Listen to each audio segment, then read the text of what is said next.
Hey guys, Captain Killzone here. And if you want to get better at Battlefield, you gotta play at least a little bit of hardcore.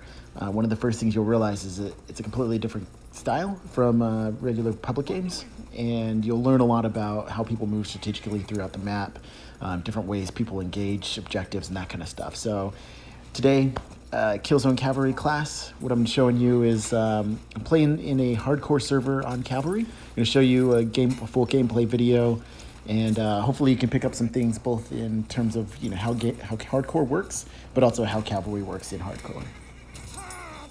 So what are the differences between regular matches and hardcore matches? There's a few. I'll list off the major ones. I probably won't get everything, but the major things are that you don't get any minimap or any kind of spotting.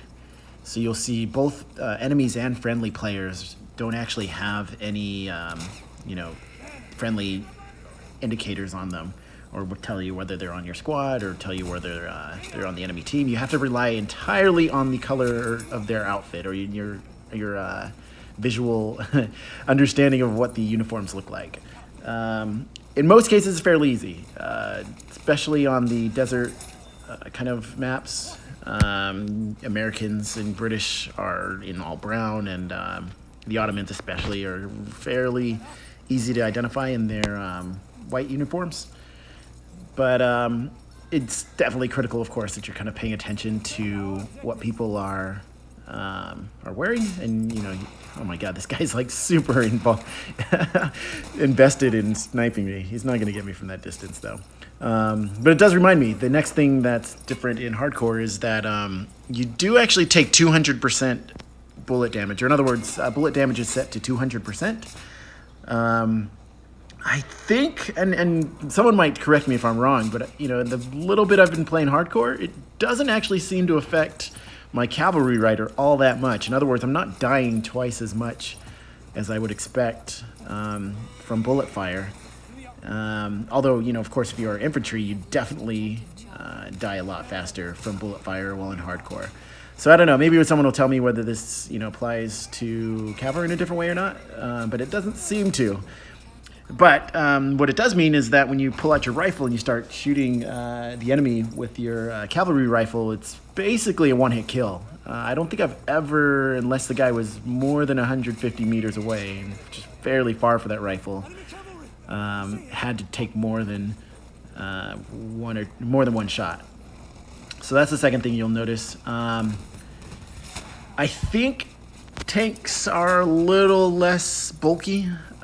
They seem to go down to grenades a little faster. I haven't done a perfect calculation on that. Again, that's something somebody may be able to perfectly inform me on or not. And then the other thing you got to know is that you can inflict damage onto your own teammates and even yourself, and you'll see that kind of comes up later in the video. I think in this video, in this particular match, I've been working on my my kind of focus with squad leadership and directing the rest of my team as well, which kind of works not in my favor. I get kind of distracted. Yep, right in the beginning. That's a guy who normally wouldn't have gotten me, but I'm happen to be paying attention to my squad comms. And honestly, I actually died a rider death right there, which is again fairly rare. But I think that's another cue that you do actually take a little bit more damage in hardcore, even if you are on the horse. I don't know. We'll see a little bit more. So let's see. Now we can actually get into some gameplay commentary. I do see the enemy. Oh my God, Lance, my dude. And I missed him there. It's just kind of difficult because it's just harder to judge your timing when you're going up or downhill, and I think that kind of fucked me up in that case. It's a little embarrassing, but you're going to see my wins and also my failures here.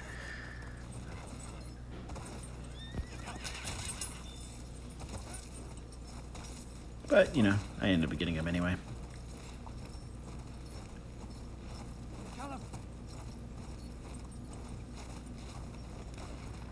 So what am I doing now? Just kind of scoping things out. I know we need to get Charlie. It's always, of course, very critical in Suez.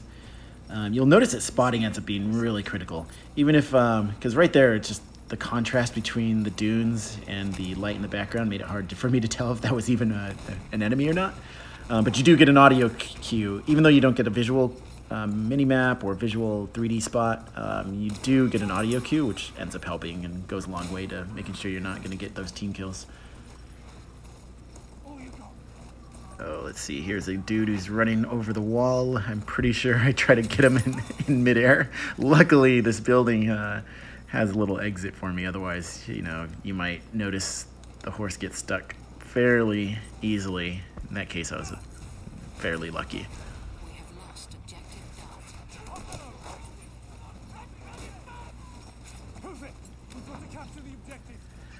Moving on to objective D. Actually, I think what I'm going to end up doing is pointing my squad, or pointing at least a little bit of marker on D, and then heading back to Echo, since our enemies will be kind of split up. Here I see a scout trying to hit me, but I figure I'll just move on because he plays tripwire and he's really not that big of a priority. That kind of makes me nervous because, again, people like to shoot at the rider, and I'm still trying to figure out how much damage the rider actually takes in hardcore, but made it out alive, so all's well. And here's that tank again. I think you saw me kind of wrestling with him at the beginning of this video.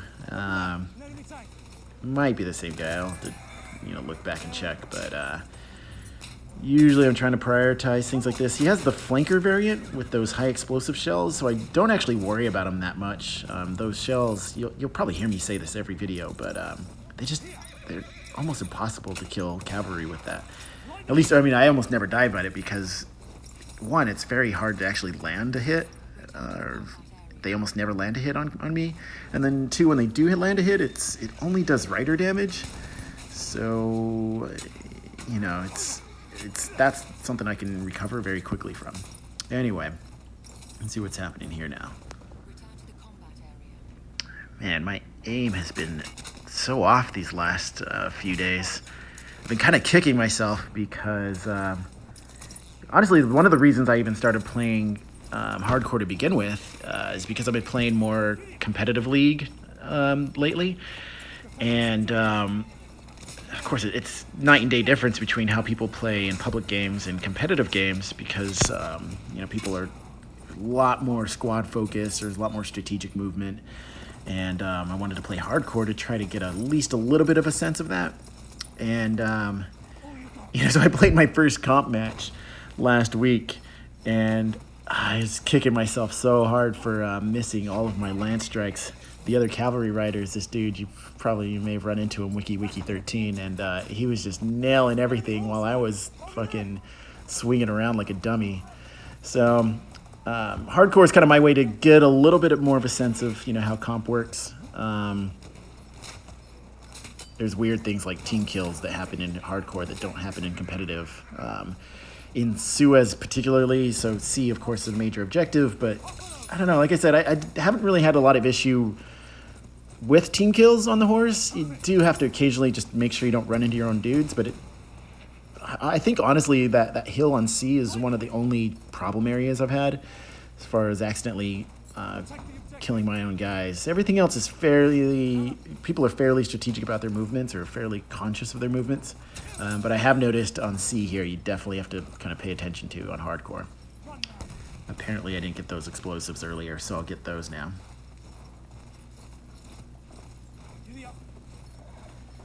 Yeah, I heard the hooves. I could chase that guy, but honestly I'm not going to because I was too far behind him and I'd never really catch up with him. And I can do a lot more damage, causing chaos here at Echo.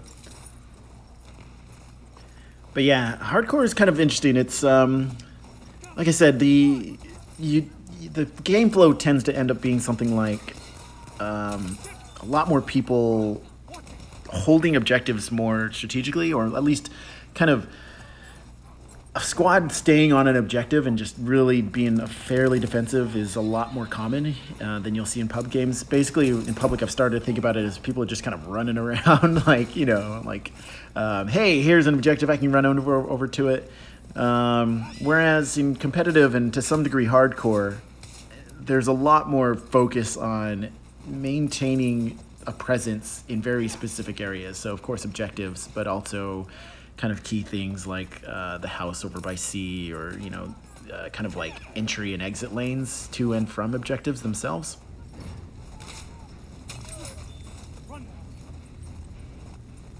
Oh my god. It's one of my favorite things is when scouts or anyone really places explosives thinking that they can trip me up. But then they get destroyed by their own shit. It's too funny.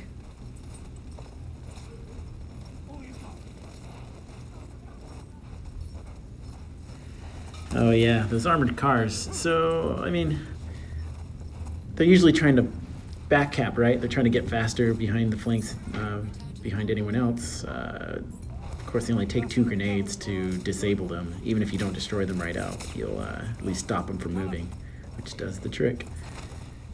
I missed that guy with that second grenade. It's taken a little while to get a good, consistent back throw with those grenades onto an enemy cavalry rider, but you know, practice makes perfect, etc.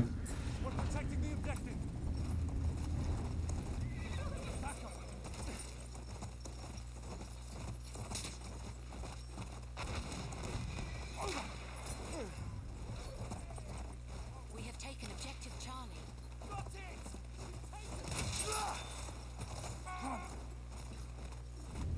Capture that damn objective!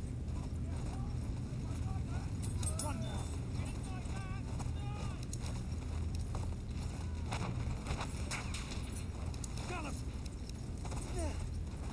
Oh yeah, so see here how I do this really wide curve? So part of it's because he laid those trip mines there, but honestly, part of it was that I just wanted to make him dodge a certain direction. And as you can kind of see there, it forced him right into his own tripwires. Apparently in hardcore, you can trigger your own explosives as well, which is pretty entertaining. Light the wing!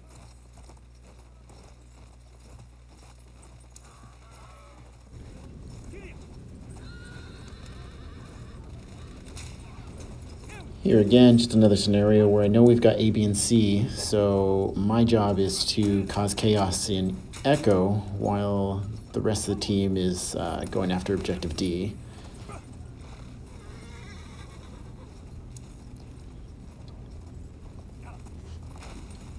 And one thing I actually didn't mention yet is you might have noticed my audio quality shifted here. I moved rooms. I'm actually in a different building than I was recording this earlier.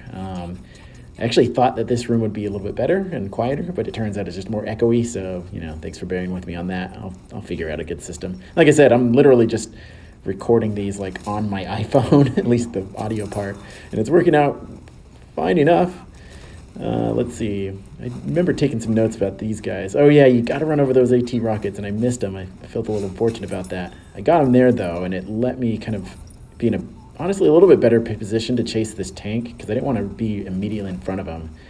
I had to kind of thread the needle with that throw there. And I will give a grenade throwing tutorial at some point, but really the trick was just there, like really overcompensating for how fast I was moving. So I ended up pulling my control stick back really far as I made that turn, almost as if I was throwing back at like a, you know, what, like 270-degree angle. I'll go into that more detail with some editing when I actually do the tutorial video. But for now, you can just kind of take a look at the gameplay footage itself, if you want to rewind or whatever. Anyway, so yeah, I'm figuring out my shit with audio. What else is going on here? Oh, you know, the other thing I forgot to mention, but I'm sure if you got to this point, you've realized it already. Another major thing with hardcore is that you don't actually get any kill markers or hit markers, so you don't know when you've necessarily hit anybody except for the audio cue that chimes. You also don't know when you kill somebody with a visual cue. You get that nice little chime that comes in. Actually, the first time I was playing comp, it kind of threw me off that I was hearing neither one of those. The only cue you get is like the squishy sound of the lance, which actually works to my advantage. In other words, if you're regular infantry, really the only way you know if you've killed somebody is if you kind of are actively monitoring the kill log. So anyway, some silly nuances.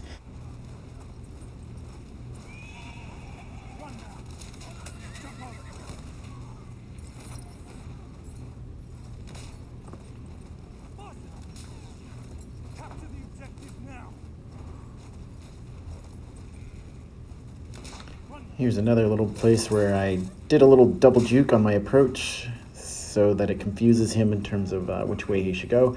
Honestly, a lot of times what I'll do is I'll just actively go, I don't know, like far left, for example, such that the enemy thinks in their head, like, oh, he's going to turn a certain direction, and then I can pull him the way I really want him to go.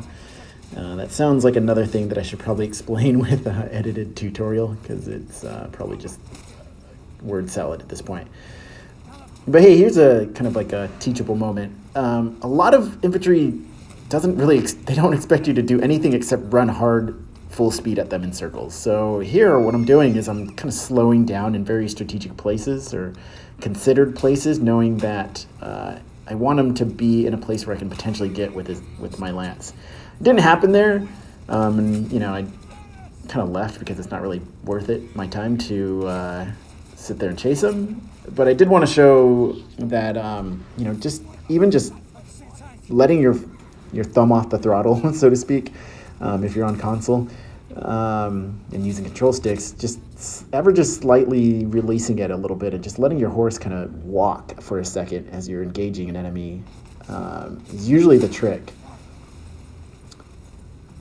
And I don't know if you were counting those grenades there. I'm going to go back and count, but like, it just, that light tank in particular felt like I didn't really have to do much damage to him before he got destroyed. And I think it was my enemies who killed him, of course, or sorry, my teammates who killed him, but really, it just seemed real soft. So, again, one of those things with a little bit more time, I'll figure out some more precise ways to talk about the damage models for hardcore. Oh, geez, and right there, you saw I got like some lag. So what I did is just I did a full hard stop, because if you keep running, you don't know where you're going to actually end up. And next thing you know, you've got a lance in your face, or you're in the death screen because the guy sworded you or whatever.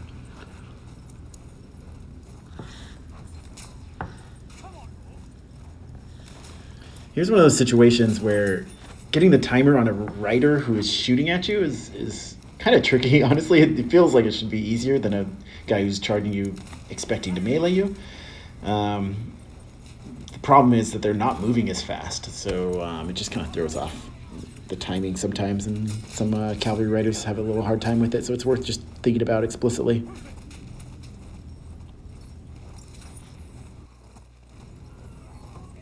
I think this guy over here at the field gun's been kind of pinging me for a while, so I'm going to come over and see if I can clean that up.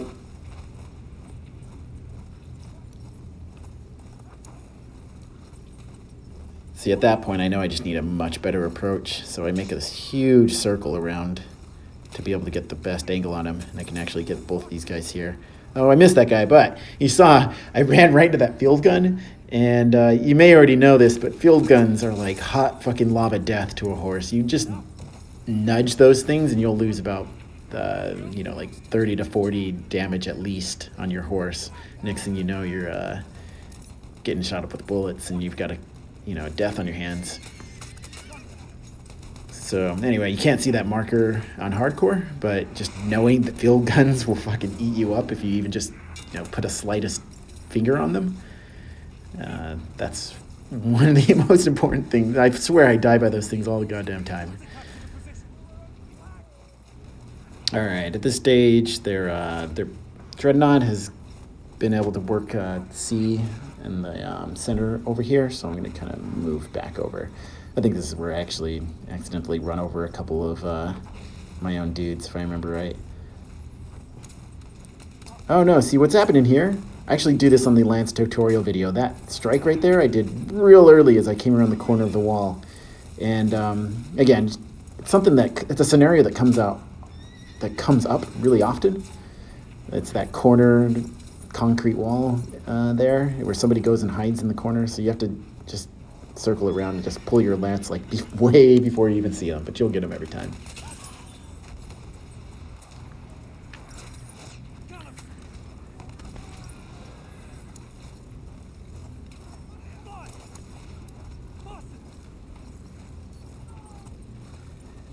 Oh, see how I threw grenades behind me there? I think in a second here I'm going to have to show you something that really threw me off for a while in hardcore. So apparently, because after Apocalypse DLC, you can hit horses with grenades, and because you can hit yourself right there, you saw what happened is I threw grenades back and I actually hit the foot of my own horse and caused my own grenade to trigger. And I can't tell you how many times I committed suicide that way before I realized what was happening. So one of the things that's super important in hardcore is you can't throw grenades backwards at a very deep angle towards the ground, or else you'll just end up committing suicide, and it's the most frustrating feeling. Maybe even more frustrating than just getting a random shell from a dreadnought like right there, because I can tell you I was not happy about it. And mostly I was just thrown off by that grenade hitting my own foot, because it still kind of surprises me to this day. But basically what I've started to do is just anytime I'm throwing grenades backwards, I don't even risk throwing them at the ground. I make sure it's like at a level plane or a little bit over my head as I throw backwards.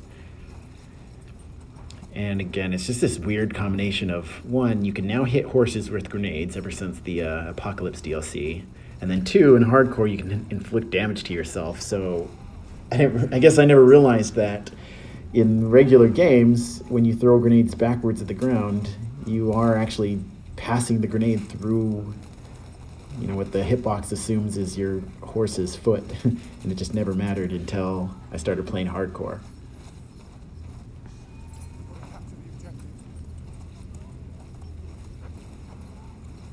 Anyway, now at this stage in the game, I'm really just kind of cleaning up around C, as you can kind of tell. The game's just about over, and everyone's kind of flailing around in a way that's, again, not typical for hardcore. I think, again, in comp and in hardcore, I do like that people are playing a little bit more close to the chest, and they're not, flailing about running willy-nilly from objective to objective. It's for this reason, in this game, it ended up being a little lopsided, but honestly, my experience with hardcore is that, a 150-point difference doesn't really matter as much as it does in a public game. A team that's down can go and hold a majority of flags and hold them for the rest of the game, and do so with fairly high frequency, or, it happens fairly often. So, anyway, so I'm going to close it out here. Thanks for watching, and again, thanks for kind of bearing with the audio switch. Clearly, I'm not going to record in this little closed-off wall area that I found, and because it got really echoey.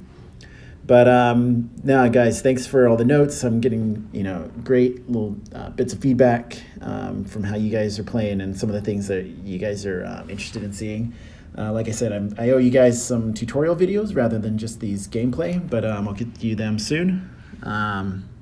Hopefully I can get my live streaming going as well. But until then, keep them coming. Keep hitting that like button. Keep hitting that subscribe, and we'll talk to you guys soon. Godspeed, fellow writers.